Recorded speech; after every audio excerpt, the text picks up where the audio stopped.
আচ্ছা, আপনাকে যদি বলি আজ থেকে ঠিক 40 বছর পর প্রত্যেকটা সন্তান তার পিতামাতার জন্য আত্মহত্যা করবে, আপনি কি বিশ্বাস করবেন? চলুন একটু ভালো করে বুঝিয়ে বলি। বর্তমান সময় দাঁড়িয়ে সোশ্যাল মিডিয়া বা সামাজিক যোগাযোগ মাধ্যম কিছু ছেলেমেয়েরা এতটা নোংরা করে ফেলছে যেটা আপনি কল্পনা করতে পারবেন না, যার ইফেক্ট পড়ছে বাচ্চাদের উপর, যার জন্য এদের ভবিষ্যৎ অত্যন্ত ভয়াবহ। বর্তমান সময়ে কিছু কাপেলেরা সোশ্যাল মিডিয়ায় এমন ভাবে ভিডিওস বানায়, যদি সোশ্যাল মিডিয়ায় কোনো রকমের গাইডলাইন্স না থাকতো তারা সম্পূর্ণ উলঙ্গ হয়ে ভিডিও বানাতে 1 সেকেন্ড সময় নিত না। রাশিয়ান বৌদি, যার ভিডিওর মূল উদ্দেশ্য ছেলেদেরকে তার প্রাইভেট পার্টস গুলো দেখিয়ে যৌন উত্তেজনা জাগানো। শ্রেয়া অভিরাজ, এদের বংশের কোনো এক ব্যক্তি হয়তো নিষিদ্ধ পল্লীতে কাজ করতো, না হলে এত নোংরা ইঙ্গিত দিয়ে কখনো কেউ ভিডিও বানাতে পারে? অপরাজিতা কি দুনিয়া, এ প্রত্যেকটা ভিডিওতে ব্যাঙের মতো লাফাবে এবং নির্লজ্জের মতো যেখানে খুশি সেখানে সবচাইতে লো কোয়ালিটির ড্যান্স করবে। বিজয়া দাস, যে প্রত্যেকটা পুরুষকে শেখাবে কি করে বইয়ের সঙ্গে নির্লজ্জ ভাবে ওপেনলি ঠোঁটে ঠোঁট রেখে কিস করা যায় আর কিভাবে পুরুষদের ঠান্ডা শরীর গরম করা যায়। বর্ণালী বিশ্বাস দুষ্টু, এরা যে কোনো পুজো আসলে এমন ভাবে ভিডিওস বানাবে মনে হবে এরাই সবাই ধার্মিক ব্যক্তি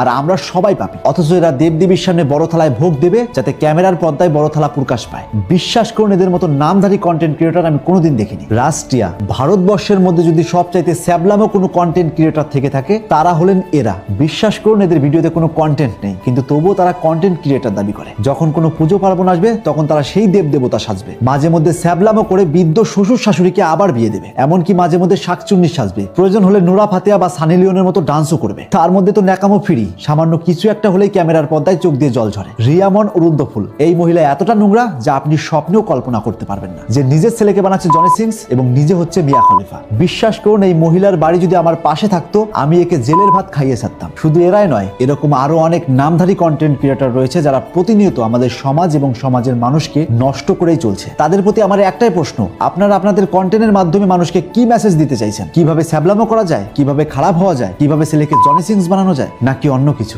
বর্তমান সমাজ নষ্ট হওয়ার পিছনে যদি 90% কারো হাত থেকে থাকে তারা হলেন এইসব কন্টেন্ট ক্রিয়েটার্স। এরা টাকার নিশে এতটা অশ্লীল এবং নির্লজ্জ হয়ে উঠেছে যেটা মানুষের কল্পনার বাইরে। এরা প্রতিনিয়ত আমাদের সনাতন ধর্মটাকে অপব্যবহার করে পথে নামাচ্ছে। আর এদের স্বামীগুলো বইয়ের টাকা খেতে খেতে এতটা কাপুরুষ হয়ে উঠেছে যারা শুধুমাত্র টাকার জন্য নিজের বউকে এইসব অপকর্ম করাতে বিন্দু মাত্র ভাবছে না। এবার আসি কেন আজ থেকে 40 বছর পর প্রত্যেকটা সন্তান তার পিতামাতার জন্য আত্মহত্যা করবে। ঠিক আজ থেকে 40 বছর পর এইসব কন্টেন্ট ক্রিয়েটরসদের সমস্ত বাচ্চাদের বয়স 20 থেকে 25 বছরে উপনীত হবে, যখন তারা সবাই স্কুল বা কলেজে পড়বে, যখন তার ফ্রেন্ড সার্কেলের সবাই বলবে, ইস তোর মা তো খুব হট, খুব সেক্সি, তোর মায়ের আগের ভিডিওস গুলো দেখলে পুরো শরীর গরম হয়ে যায়, বা এর চাইতেও আরো নোংরা নোংরা যখন কথা প্রতিনিয়ত শুনবে, সেই মুহূর্তে এই পৃথিবীতে এমন কোন সন্তান আছে যে তার পিতামাতা সম্পর্কে এত নোংরা নোংরা কথা শোনার পরও বেঁচে আছে? তারা যখন প্রতিনিয়ত এইসব কথা সমাজ থেকে শুনবে তখন তারা বাধ্য হয়ে সুইসাইডের পথ বেছে নেবে। আর যেই সব ছেলেমেয়েরা মুখ বুজে সমস্ত কিছু সহ্য করবে তাদেরকে তাদের পিতামাতা এমন ভাবে